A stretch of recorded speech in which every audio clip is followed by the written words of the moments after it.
MRBH school रे जिला स्तरीय 18तम प्रवासी भारतीय दिवस पालित।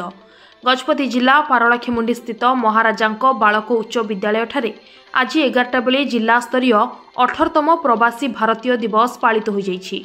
एही अवसर में मुख्य अतिथि भाव जिलापाल विजय कुमार दास, सम्मानित अतिथि भाव पारला विधायक रूपेश कुमार पाणिग्राही, जिला परिषद मुख्य उन्नयन अधिकारी तथा निर्वाही अधिकारी डॉक्टर गुणनिधि नायक, जिला शिक्षा अधिकारी डॉक्टर मायाधर साहू, सहकारी प्रोफेसर कृषि अमेरिका श्री रोशन कुमार नायक, प्रवासी भारतीय सिडनी ऑस्ट्रेलिया श्री संतोष कुमार पाणिग्राही, जिला मंगल अधिकारी सोलेमन राइका और सांबादिक भगवत पाढ़ी प्रमुख मंचासीन थिले।